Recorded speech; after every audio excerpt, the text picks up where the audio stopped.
আসসালামু আলাইকুম দর্শক, ইউরোপীয় ইউনিয়নের রাষ্ট্রদূত মাইকেল মিলার সোমবার জাতীয় প্রেস ক্লাবের একটি অনুষ্ঠানে যে বক্তব্যগুলো দিয়েছেন সেই বক্তব্যগুলো একটু খেয়াল করলে আমরা বাংলাদেশকে নিয়ে যে আন্তর্জাতিক রাজনীতি ভয়ঙ্কর আকারে চলছে তার একটি পার্ট সম্পর্কে মোটামুটি পরিষ্কার হয়ে যেতে পারি, অনেকখানি পরিষ্কার হতে পারি। তিনি সংস্কার বিষয়ে কথা বলেছেন, তিনি করিডোর ইস্যুতে কথা বলেছেন, তিনি জুলাই আন্দোলনে নিহতদের বিষয়ে জাতিসংঘের রিপোর্ট নিয়ে কথা বলেছেন। কিন্তু এই কথাগুলো আসলে কি ইঙ্গিত করছে? কোনো ধরনের রহস্যের সৃষ্টি করছে কিনা, বা সেই রহস্যের জটটা আমরা খুলতে পারি কিনা? তিনি যা বলছেন আগে সেটা একটু শুনিনি। তিনি বলছেন রাজনৈতিক রূপান্তর বাংলাদেশকে গণতান্ত্রিক নির্বাচনের দিকে নিয়ে যাবে, তবে নির্বাচনের আগে সংস্কার কাজের জন্য অন্তর্বর্তী সরকারকে যথেষ্ট সময় দিতে হবে। মানবিক করিডোরের বিষয়ে তিনি তার বক্তব্য হচ্ছে এরকম যে উদ্বাস্তুরা যে দেশেই থাকুক না কেন আমরা তাদের সহায়তা করতে পারলে খুশি হব। যদি সীমান্তের উপরে থাকে তবে তাদের সহায়তার জন্য আমাদের একটি চ্যানেল লাগবে। এবার একটি প্রশ্ন দিয়ে আলোচনা শুরু করি। 5 আগস্টের পরে ইউরোপীয় ইউনিয়নের কোনো ধরনের বিনিয়োগ আছে বাংলাদেশে?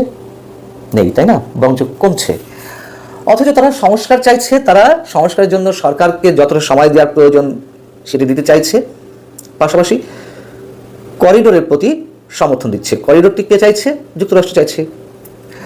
এবার আসুন, কেউ হয়তো বলতে পারেন যে ডক্টর ইউনূসের প্রভাব বেশি আন্তর্জাতিকভাবে বিভিন্ন ক্ষেত্রে, সেই দিক থেকে তার ক্যারিশমার বা যেই উদাহরণ দিই না কেন তার প্রতি তারা সমর্থন দিচ্ছে। আসলে বিষয়টি কি তাই? যদি ডক্টর মোহাম্মদ ইউনূসের ওই ধরনের ইনফ্লুয়েন্স কাজই করতো, বিনিয়োগ আসতো। সবচেয়ে বড় উদাহরণ হচ্ছে IMF আন্তর্জাতিক মুদ্রা তহবিলের যে লোনের কিস্তি সেটা স্থগিত হতো না। সেই আশা তো আমরা একেবারে ছেড়েই দিয়েছি, সরকারের পক্ষ থেকে ছেড়ে দেওয়া হয়েছে। বাংলাদেশ ব্যাংকের গভর্নর তিনি বলেছেন, আহসান ইসলাম মনসুর সাহেব, যে IMF এর লোন ছাড়াই আমরা ভালো করছি, যথেষ্ট ভালো করবো। যাই হোক, সেটা অন্য বিষয়। তাহলে ডক্টর মোহাম্মদ ইউনূসের প্রভাব যদি কাজ না করে, কোন জাদু বলে ইউরোপীয় ইউনিয়ন সরকারকে এই ধরনের সমর্থন দিতে চাইছে? বিষয়টি আর কিছু নয়।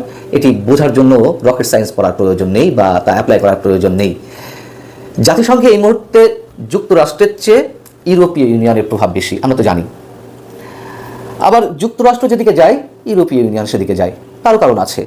যুক্তরাষ্ট্রের বিশ্বব্যাপী সবচেয়ে বড় এজেন্ট, বড় মিত্র যুক্তরাজ্য।